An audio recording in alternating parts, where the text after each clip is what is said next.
নমস্কার, সবাই কেমন আছেন? আশা করি সবাই খুব ভালো আছেন। তো আমরাও খুব ভালো আছি। তো আজকে রান্না করব, এখানে দুপুরের জন্য রেডি করছি রান্নাবান্না। তো সেটা হচ্ছে এখানে মা কি মাছ নিয়েছে, সকালবেলা মকা মাছ নিয়েছে। আর এটা কি মাছ এটা আমিও নামে জানি না, আর মাও নাম জানে না। তো বলছি যায় মাকে জিজ্ঞাসা করছিলাম যে মা এটা কি মাছ, মা বলছিল এটা নাম না জানা মাছ। যাই হোক, তো আপনারা যদি কেউ নামটা জানেন অবশ্যই আমাকে একটু কমেন্ট করে জানাবেন। তার আমি এই দিক দিয়ে সকালের জন্য করে দিচ্ছি গরম গরম মুচমুচে করে মাছ ভাজা আর ভাত আর ডাল। তো এইখানে আমার মাছ ভাজা হয়ে গেছে, মচমচে মাছ ভাজা। মা আর রোহান ওরাও দুজন খেয়ে নেবে। আর দুপুরের জন্য করছি এখন প্রিপারেশন। তো দুপুরে প্রিপারেশনে করছি কলা পাতাটাকে একটু সেকে নরম করে নিলাম, নিয়ে এখন নিয়ে নিলাম একটু বেগুন কুচি, একদম কুচি কুচি বেগুন ছিল ঘরে। তো ও বেগুনটাকে একদম পাতলা পাতলা করে কুচি করে নিয়ে নিলাম। বেশি করে পেঁয়াজ কুচি, নুন, সামান্য পরিমাণ হলুদ, শুকনো লঙ্কা বাটা দিয়ে এটাকে ভালো করে একদম মোলায়েম করে মেখে এখন দিয়ে দিচ্ছি সরষের তেল। তো তেলটা কিন্তু এখানে সরষের তেলটাই দিতে হবে, না হলে স্মেলটা ভালো আসে না। এখন দিয়ে দিলাম আমি মকা মাছগুলিকে। তো মাছটা দিয়ে আর বেশি মাখা চাকার দরকার নেই। এখন এটাকে হালকা করে নরম হাতে মেখে জাস্ট হালকা রেখে দেবো ঢেকে 10-15 মিনিট। এদিক দিয়ে আমি নিয়ে নিয়েছি লোহার কড়াই। তো লোহার কড়াইয়ের মধ্যে মাছের পাতুরি বলো যেটাই হোক, সেটা ভালো লাগে খেতে, স্মেলটাও ভালো হয়।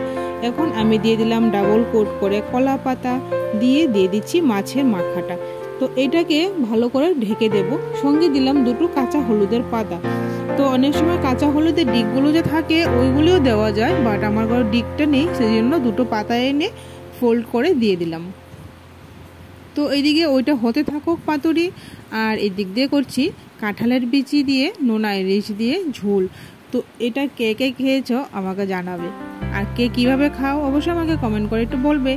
আর এদিকে আমি দিয়ে দিলাম কড়াইতে পেঁয়াজ, বেশি করে পেঁয়াজ দিয়েছি, দিয়ে দিলাম শুকনো লঙ্কা বাটা, দিয়ে দিলাম নুন হলুদ, আর যে বিচিগুলোকে আমি সিদ্ধ করেছিলাম ওটাকে ভালো করে পেস্ট করে দিয়ে দিলাম। তো যখন দেখবে এরকম নাড়তে নাড়তে কড়াই থেকে পেঁয়াজ পেস্টটা ছেড়ে দিচ্ছে, তেল ছাড়ছে, তখনই গরম জল দিয়ে দিতে হবে। দিয়ে এখন দিয়ে দেবো নোনা ইলিশ শুটকিগুলি। তো এটা কিন্তু খেতে খুব টেস্টি হয়। আর এখন তো কাঁঠালের সিজন, তো এখনই এই বিচিগুলিও থাকে, তো খেতে বেশ দারুণ হয়। তো এদিক দিয়ে দেখো আমার পাতুরিটা তো সুন্দর মতো হয়ে গেছে, একদম ঝটঝট করে ফুটছে। আর কাঁচা হলুদের পাতার যে স্মেল বেরিয়েছে খুব টেস্টি হবে খেতে।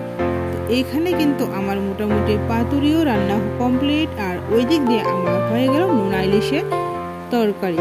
তো ভিডিওটা পুরোটা দেখে অবশ্যই যদি ভালো লাগে একটা লাইক করে দেবে, আর আমার পেজটাকে একটু ফলো করে দেবে। তো আমার দুপুরের খাবার কিন্তু রেডি হয়ে গেল। তো সবাই ভালো থাকবেন, সুস্থ থাকবেন, দেখা হচ্ছে নেক্সট অন্য কোনো ভিডিওতে।